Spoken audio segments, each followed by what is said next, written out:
Everyone. आज हम capital gains के बारे में देखेंगे। जब हम इनकम टैक्स कैलकुलेट करते हैं तो नॉर्मल जो हमारी इनकम होती है हम उस पर तो टैक्स पे करते हैं, लेकिन हमें कैपिटल गेन्स पर भी टैक्स पे करना होता है। वो शॉर्ट टर्म कैपिटल गेन है या लॉन्ग टर्म है, उनके दोनों का जो कैलकुलेशन है, जो ट्रीटमेंट है, टैक्स ट्रीटमेंट, वो डिफरेंट रहता है। लॉन्ग टर्म कैपिटल गेन में को हम सेव कर सकते हैं डिपेंडिंग वो डिफरेंट सेक्शंस के अंडर, डिपेंडिंग कि हम उसे री इन्वेस्ट कर रहे हैं या नहीं कर रहे और कहाँ री इन्वेस्ट कर रहे हैं, और अगर नहीं कर रहे तो हम उसका क्या कर सकते हैं। तो 3 सेक्शंस के अंडर हम अपना long term capital gain save कर सकते हैं। एक है 54, एक सेक्शन 54 है, एक सेक्शन 54F है, एक 54EC है।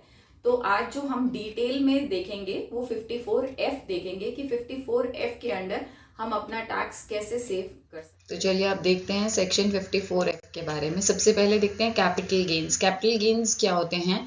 जो हमें किसी भी कैपिटल एसेट को सेल कर कर जो जितने में हमने परचेज किया और जितने में सेल किया, जो दोनों का डिफरेंस है, वो जो परचेज करके हमें वो जो बेनिफिट मिलता है, प्रॉफिट मिलता है, उसे हम कैपिटल गेन बोलते हैं।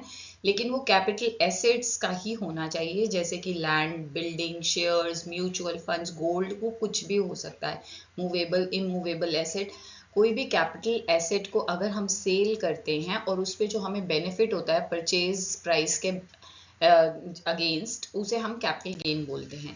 2 तरीके के कैपिटल गेन होते हैं, एक शॉर्ट टर्म कैपिटल गेन है और एक लॉन्ग टर्म कैपिटल गेन। हर एसेट के लिए, एसेट क्लास के लिए स्पेसिफाई किया गया है कि अगर आप 1 साल से ज़्यादा रखते हैं, किसी में 24 मंथ्स का टाइम है, किसी में 36 मंथ्स का, कि इतने टाइम के बाद ही आपकी वो long term capital asset count होगी, अदरवाइज वो short term capital asset count होगी। अब इस पे हम सबसे पहले जो शॉर्ट टर्म कैपिटल गेन होता है उसमें आपका क्या रहता है कि आपको स्लैब के अकॉर्डिंग पे करना है। आपका ये नहीं है कि उसमें आपको कोई एग्जाम्पशन मिलेगी। लेकिन लॉन्ग टर्म कैपिटल गेन जो है वो आप सेव कर सकते हैं। उसके लिए हमें 3 सेक्शन दिए गए हैं, सेक्शन 54, सेक्शन 54EC और सेक्शन 54F।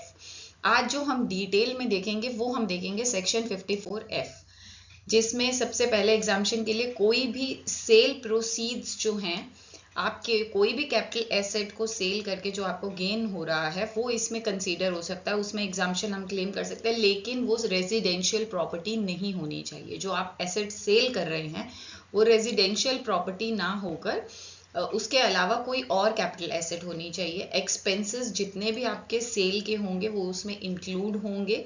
मतलब कि कहने का मतलब है कि जब आप नेट सेल प्रोसीड्स निकालेंगे कि आपको कितना प्राइस मिला है, उसमें आप एक्सपेंसेस को एडजस्ट कर सकते हैं, लेस कर सकते हैं। रेजिडेंशियल प्रॉपर्टी जो है, आपको जो इसमें क्या होता है 54F में, आप कोई भी कैपिटल जो गेन है उसे अगर आप री इन्वेस्ट करते हैं किसी रेजिडेंशियल प्रॉपर्टी में तो आप एग्जाम्पशन क्लेम कर सकते हैं। लेकिन रेजिडेंशियल प्रॉपर्टी, उसकी जो कंडीशंस हैं उसमें यह है कि जो आप रेजिडेंशियल प्रॉपर्टी दिखा रहे हैं कि हमने ये परचेज की है, वो या तो डेट ऑफ सेल से 1 साल पहले या 2 साल बाद तक परचेज होनी चाहिए। उसकी जो परचेज डेट है वो सेल डेट से ईदर 1 साल पहले की हो या 2 साल बाद की हो सकती है, और या फिर कंस्ट्रक्शन के लिए भी यूज कर सकते हैं, लेकिन रेजिडेंशियल प्रॉपर्टी की कंस्ट्रक्शन सिर्फ। तो अगर कंस्ट्रक्शन में कर रहे हैं तो सेल डेट से 3 साल बाद तक आप कंस्ट्रक्ट उसे कर सकते हैं। अब जो इसमें 54F में है उसमें ये नहीं कि आपको अगर 1 लाख का गेन है तो आपको 1 लाख कहीं इन्वेस्ट करने, नहीं, आपको पूरी सेल प्रोसीड्स, जैसे फॉर एग्जांपल आपने कोई कैपिटल एसेट जो है वो 4 लाख की सेल की है, उस पे आपको गेन 1 लाख का है, तो ये नहीं कि आपको एग्जाम्पशन क्लेम करने के लिए 1 लाख कहीं रेजिडेंशियल प्रॉपर्टी में लगाना है, नहीं, आपको पूरा 4 लाख लगाना पड़ेगा, तब आप इसकी एग्जाम्पशन 54F में क्लेम कर सकते हैं। और जो न्यू प्रॉपर्टी है वो इंडिया में ही होनी चाहिए। जो रेजिडेंशियल प्रॉपर्टी है that should be in India only. और जिस सेल डेट पर, जिस दिन आप सेल कर रहे हैं उस दिन इन्वेस्टर के नाम पे 1 से ज़्यादा रेजिडेंशियल प्रॉपर्टी नहीं होनी चाहिए। ये नहीं कि आपके पास 5-6 रेजिडेंशियल प्रॉपर्टीज है उस डेट पे आपके नाम पर और फिर भी आप 54F क्लेम करें, ऐसा नहीं हो पाएगा। आपके नाम पर एक रेजिडेंशियल प्रॉपर्टी हो सकती है जो आप नए परचेज करने वाले हैं उसके अलावा।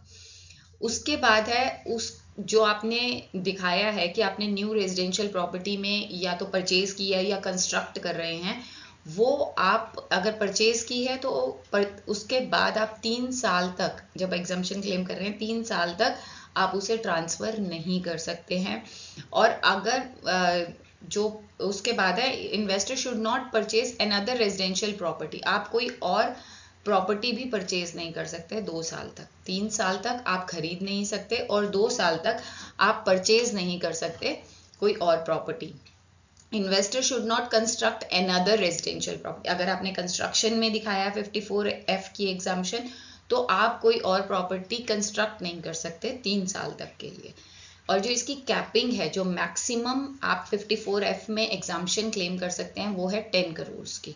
अगर पूरी, if whole net proceeds are not invested before income tax return, filing of income tax return, देखिए जैसे अगर आपने जनवरी में कुछ सेल किया है कोई भी कैपिटल एसेट और 31 जुलाई ड्यू डेट होती है इनकम टैक्स रिटर्न फाइल करने की, तो अगर आपने 31 जुलाई तक उसे इन्वेस्ट नहीं किया है तो उस केस में आपको वो अमाउंट, कैपिटल गेन अकाउंट होता है नेशनलाइज्ड बैंक्स में, ये आप ओपन कर सकते हैं कैपिटल गेन अकाउंट, आपको उसमें वो अमाउंट रखना पड़ेगा, डिपॉजिट रखना पड़ेगा, आप अपने पास वो पैसा नहीं रख सकते अगर आपको 54F में एग्जाम्पशन क्लेम करनी है। अगर 54F में एग्जाम्पशन क्लेम करनी है और आप 31 जुलाई तक ड्यू टू एनी रीज़न आपको प्रॉपर्टी नहीं मिली या कंस्ट्रक्ट आप अभी नहीं कर पाए, वो पैसा आप इन्वेस्ट नहीं कर पाए हैं, तो उस केस में आपको कैपिटल गेन अकाउंट में रखना पड़ेगा पैसा, आप अपने पर्सनल अकाउंट में नहीं रख सकते हैं। अब देखिए जैसे एग्जाम्पल है, mister John sold a commercial property, उन्होंने कमर्शियल प्रॉपर्टी सेल की है। पहली बात रेजिडेंशियल नहीं होनी चाहिए, आपको पता है 54F की क्लेम के लिए 4 करोड़ की उन्होंने 10 जनवरी 2024 में को सेल की है एंड उन्होंने यही प्रॉपर्टी 1 जनवरी 2020 में परचेज की थी 3 करोड़ की। अब आप देखिए रेजिडेंशियल प्रॉपर्टी उन्होंने 30 दिसंबर 2023 में परचेज की, यानी आपको पता है कि जो सेल डेट है उससे 1 साल पहले या 2 साल बाद तक आप जो है परचेज कर सकते हैं प्रॉपर्टी। तो उन्होंने 4 करोड़ की परचेज की, तो कैपिटल गेन जो था इनका 1 करोड़ का था, विदाउट इंडेक्सेशन देख रहे हैं अभी हम, तो sale price minus purchase price है इनका 1 करोड़ का कैपिटल गेन है। तो जो एग्जाम्पशन है वो पूरी इन्हें 1 करोड़ की मिलेगी, क्योंकि इन्होंने 4 करोड़ जो सेल प्राइस था उसी का ही न्यू रेजिडेंशियल प्रॉपर्टी परचेज किया, यानी कि आपके जो सेल प्रोसीड्स हैं आपको वो पूरी इन्वेस्ट करनी होगी। नेक्स्ट, अगर सेम उसी ने, मिस्टर जॉन ने जो 10 जनवरी 2024 को प्रॉपर्टी सेल की थी 4 करोड़ की और 3 करोड़ की परचेज की थी 1 जनवरी 2020 को, अगर वो 31 जुलाई तक नहीं कर पाए हैं तो उन्हें वो सारा सेल अमाउंट जो है 4 करोड़ का कैपिटल गेन अकाउंट में डिपॉजिट करना होगा, तभी वो एग्जाम्पशन क्लेम कर सकते हैं 54F की। अगर यही प्रॉपर्टी उन्होंने जो नेक्स्ट रेजिडेंशियल प्रॉपर्टी है वो 2 करोड़ की परचेज की, सेल 4 करोड़ की लेकिन परचेज 2 करोड़ की, कैपिटल गेन 1 करोड़ का था, लेकिन अब उस केस में क्या है कि वो पूरी की पूरी एग्जाम्पशन नहीं क्लेम कर सकते, जो आपका जो कैपिटल गेन है 1 करोड़ का, आप पूरे की एग्जाम्पशन नहीं क्लेम कर सकते, ये आपको प्रोपोर्शनेट बेस पे मिलेगा, जिसके लिए आपका एग्जाम्पल है, देखिए एग्जाम्पशन क्लेम करने के लिए capital gains into amount invested upon sale proceeds. अब आप क्या करेंगे, कैपिटल गेन 1 करोड़ का था, अमाउंट इन्वेस्टेड जो न्यू रेजिडेंशियल प्रॉपर्टी में अमाउंट इन्वेस्ट किया वो 2 करोड़ किया है और जो सेल प्रोसीड्स थी वो 4 करोड़ की थी, तो एग्जाम्पशन इन्हें 50 लाख की मिलेगी। इन्होंने 50% इन्वेस्ट किया है तो 50% की ही एग्जाम्पशन मिलेगी। आप पूरा ये नहीं कह सकते कि 1 करोड़ का गेन था तो मैंने 2 करोड़ इन्वेस्ट किया तो मुझे पूरे की एग्जाम्पशन मिलनी चाहिए, मैंने गेन से ज़्यादा की, नहीं, आपको सेल प्रोसीड्स पूरी इन्वेस्ट करनी है। अगर आप पूरी नहीं इन्वेस्ट करते हैं तो गेन का जो है वो प्रोपोर्शनल अमाउंट आपको एग्जाम्पशन में मिलेगा, जैसे कि उसका जो फॉर्मूला है वो ये है capital gains into amount invested upon sale proceeds, जैसे इस केस में 50 लाख रहेगा। तो आज हमने देखा कि 54F में के क्या क्या एलिजिबिलिटी रहती है, आप कैसे उसमें टैक्स अपना सेव कर सकते हैं, कहाँ हमें इन्वेस्ट करना होता है और कितने की हमें एग्जाम्पशन मिलेगी, किस अमाउंट को हमें इन्वेस्ट करना होता है, गेन को करना है, हमें कैपिटल गेन सिर्फ इन्वेस्ट नहीं करना होता 54F में, हमें पूरी सेल प्रोसीड्स इन्वेस्ट करनी होती हैं। और उसकी एग्जाम्पशन के लिए जो एलिजिबिलिटी क्राइटेरिया है आज हमने वो देखा कि कैसे हम एलिजिबल होते हैं, और पार्शियली भी हमें एग्जाम्पशन मिलती है, या तो हम पूरा अमाउंट इन्वेस्ट करते हैं उसकी एग्जाम्पशन मिलती है या पार्शियल मिलती है। तो ये डिटेल हमने 54F के बारे में देखी।